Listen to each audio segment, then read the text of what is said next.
Hi everyone, I'm Andy. Welcome to my cooking thing. Today, we're just going to make an oil-free, vegan, breakfast appropriate banana muffin.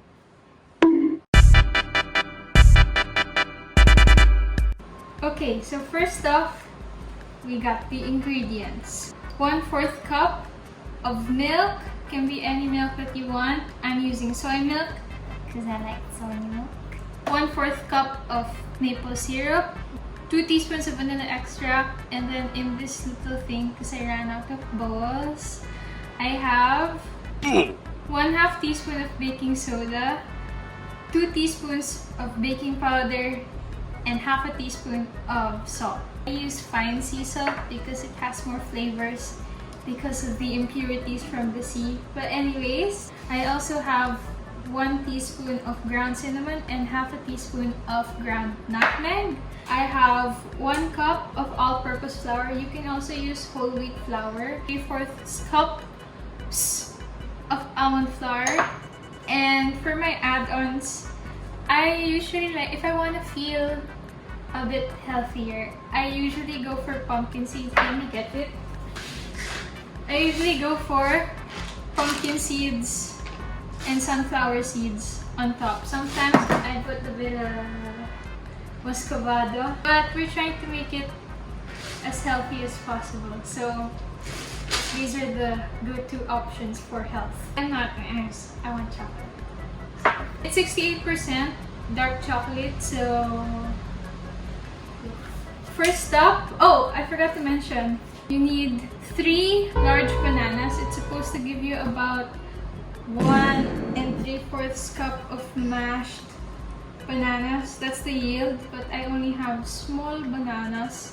You want them overripe so that your muffins turn out sweeter. These are a bit bruised, so that's good. That's a good sign. We want them overripe for that extra sweetness. Because if you use normal bananas, it's gonna taste a bit bland. So I have 4 small bananas, or you can use 3 large bananas. First off, I have prepared my muffin tin. I lined them with these reusable silicone cups because I'm earth-friendly. And I'm going to preheat the oven to 325 degrees Fahrenheit. I don't know what that is exactly in Celsius. All I know is it's between 150 and 180. It's important to have an oven thermometer. That is key. So that, because sometimes your oven lies to you. Sometimes you think, wait, you've been preheating for a while, you think it's the right temperature, but it's not really. So get that. Alright! For materials, you don't really need anything special. You just need a small and a big bowl like these. I got a medium bowl actually for the wet, small bowl for the dry, a spatula, and a whisk. Okay, let's do it! Yay! First, we're gonna put, relatively simple, we're gonna put all the dry ingredients into the small bowl. There, I'm adding the flour, the almond flour. Then we got all the leaveners plus the salt. Add that in there, and the cinnamon and the nutmeg go right in there. Alright, then we're gonna whisk it up real nice. Come over here. Come here. Alright, we're gonna whisk it up real nice. Make sure, a lot of people just whisk it and leave it at that. Actually, you want to whisk it. I learned this from, I forgot where. One of my old teachers told me this also. You have to whisk it up for at least a minute. I like to do at least a minute because I'm a bit lazy. But you really want to make sure that it's well incorporated so that all the ingredients are, you know, they usually say you get the ingredients to know each other, but Like, I want to be unique. Let's just say they're well incorporated. That's not unique. Anyways, just mix it well and you're good to go. If you're fancy, you can do a little bit of this so it tosses around a bit more. Also, I learned from Claire Saffitz, the one and only. Here's how I put cinnamon in baked goods. If you want to be healthy, you can add a bit more cinnamon because cinnamon is usually put in sugary things, sugary sweet things. If you add a bit of cinnamon in anything, your brain's like, I'm eating something sweet, even though there's not much sugar in it. Pretty cool. Okay, next step, bananas. We're going to peel the banana. Pick it up. Yeah, can you feel that? Just gonna peel all my bananas, break it up, and then we're gonna mash them. Mash it all up. Okay, I'm just breaking the bananas into little pieces. Just so that's easier to manage. They're all, actually, these bananas aren't even as ripe as I would want them to be. But that's okay. I can still work with them. They just won't be as sweet, but ideally you want your bananas to look really rotten. Like the kind that you don't really want to touch. So I've broken them into little pieces and I'm gonna get my big old fork. If you're fancy, if you have a masher specifically for bananas, you can go ahead and use that. I'm just gonna mash them. Just gonna mash them up. Gonna mash them up. Okay.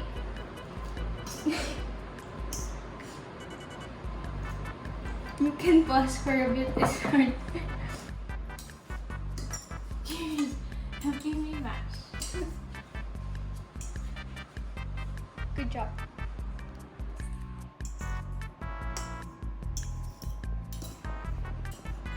I was helping my sister mash the bananas because it's too hard for her.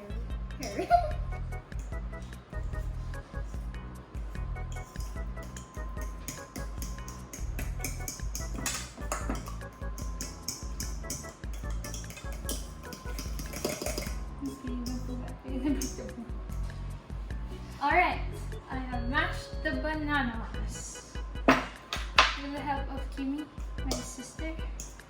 It's now properly mashed. And now we're going to add all the wet.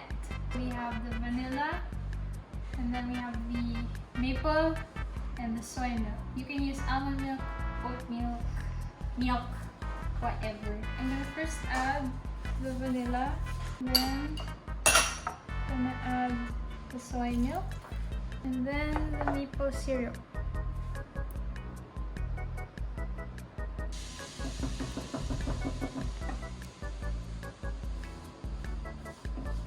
Okay, I have all the wet ingredients here. I'm just gonna take the whisk. Don't tell anyone. I'm just gonna whisk up the milk, the maple syrup, and the vanilla together just so it's nice and combined. Actually, I'm gonna add a bit more maple syrup because my bananas weren't as ripe as I wanted them to be. Just a splash. Oh, that's a bit. Oh no. It's okay. It's fine. Okay. Gonna mix it up. Mix it up. Once it. Oh, it smells so good. It smells like maple. I think you can eat this. No. Okay. Anyways, we have our wet butter. I'm gonna scrape down, always scrape down the side. Sometimes I see people bake and they don't scrape down the sides, which is bad because the things on the side that can still be used in the butter, but then you're wasting it. So we gotta scrape it down. Alright, now we have our wet. We're going to add dry into the wet. Very simple. I like to do it in thirds. I'm gonna start with just a third of the dry, and I'm gonna fold. If you don't know what folding is, I'm gonna teach you the technique. First, cut down the center, and then you take the bottom and fold it up. Don't know if I showed that properly. Cut down the center, and then you scoop along the side, then you fold over. The key to this is to not over mix. You really don't want to over stir this because you want this light and fluffy. The more you mix, the tougher the batter gets because you're developing those gluten strands. Okay, so a bit of a science time. We're gonna add a bit of science. Basically, gluten in the flour, flour has all these proteins, and there are two components of it. I won't say too much at the moment, but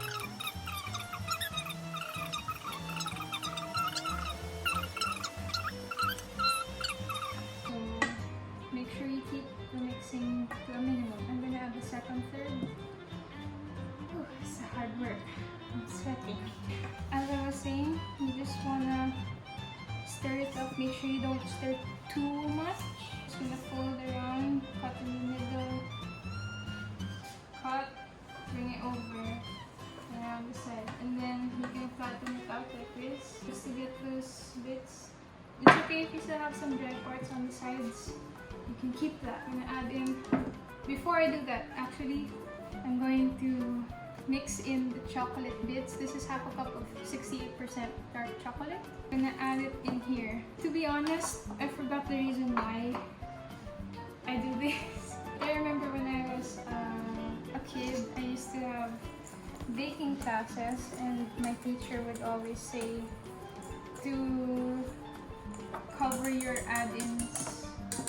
I mean, you get what I'm saying. I mean, like, coat your add-ins with the flour, with the remaining flour, and what that does is it suspends it in the batter. That's what I remember the explanation was, but basically, like, this is the chocolate, and then it gets suspended in the flour, so that it's like a tiny little pocket of chocolate in the dessert. And then when it bakes, like, there's this coating of flour, and then you just have this nice little puddle of chocolate that gets melted in that space. You have all these nice pockets.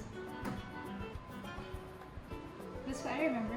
I keep doing it. Don't know if that really works. I mean, it's still chocolate. I don't really see a difference, but that's so good. Anyways, we're going to add it, the last third, into the mix. Really don't over stir this.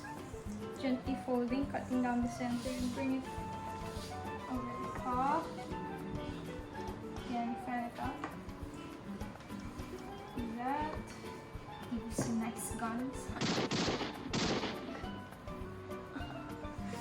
Alright, see, if you can notice, there are still some pockets of flour. I don't want to totally, I just want to scrape down the sides, but it's fine. For me, I like to leave some wet spots because that's going to contribute to a softer and fluffier dough.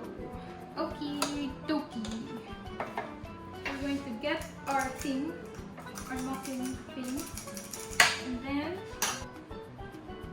scoop it. That's the thing. We're gonna scoop it. We're gonna scoop a little bit of the batter into the muffin cups. It's so satisfying. Anyways, oh, that's a bit much.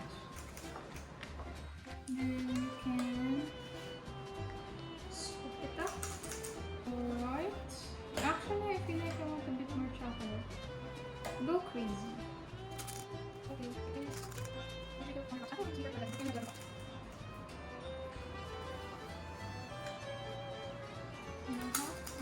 Make sure you don't completely fill up the muffin cups. They're only about 3/4 of the way full, because if you completely fill them, they're going to spill over the edge. And it's gonna be a bad time. And you just scrape the sides so you can get whatever's left on the sides. Scrape it off.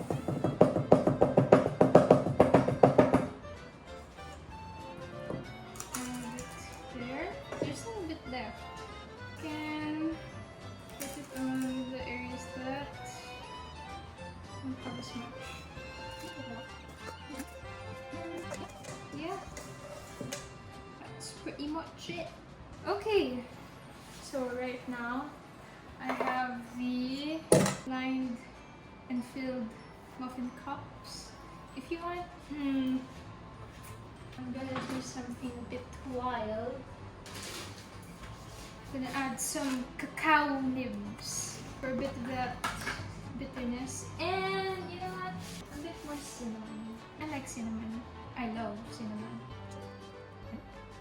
Hello. Ah! That's fine. This is not advisable. What can I say? Oh, that's too much. You know what? This is an experimentation. My hands are clean. Okay, always wash your hands before you bake. Don't want germs in your food. These are cacao nibs, by the way. I sun-dried these myself. These were from an actual cacao pod that Happy gave to me. Okay, so I'm just adding a bit for that bitterness.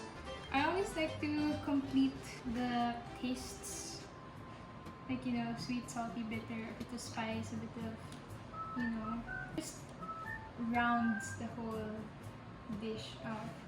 Okay, just a touch, and these are ready to go in the oven. Oven is at 325. We're going to bake this for 3 minutes. I'm gonna do a voiceover because I don't remember how many minutes. In the oven. My bad. You're going to bake these for 12 minutes. Bigger cupcakes, like the really big ones and the big muffin tins, for 25 minutes. Did I mention this recipe was adapted from Faithful Plateful? So there, and then I just twisted it up a bit to make sure that it was oil-free, so that it's healthier for those of you with chronic diseases. Yeah, 12 minutes. Wow! The finished product. They came out, the toothpick was clean, and they look good to go. I'm just gonna let these cool in the muffin pan or tin or... Alright, these are fully cooled. Actually, I picked them a bit under 12 minutes, around 11 minutes, because these are especially small cups. The thing I like about these is that you can just remove them. Oh, nice! They look pretty good. Tastes pretty good. You know, I actually never tried this recipe out before. I only modified it based on what I've learned from my internship with Dr. Johan Manes. But they're pretty moist, surprisingly. I was a bit worried because the top was pretty dried out, but I love that the inside is still moist. It's pretty good. I bet they would have been more moist with riper bananas. And I love the chocolate in it. It's like, yeah, they definitely feel healthy, but it's not like overly healthy. Like, you know, there are some vegan foods like, I don't know, when it says vegan, and like, yeah, I don't want to try that because it's too dry or it's too cardboard-y. But no, these aren't. These are surprisingly moist. So I recommend you guys try this recipe out at home. If you liked this video, please like it, comment, subscribe, hit that bell. I'm really weird.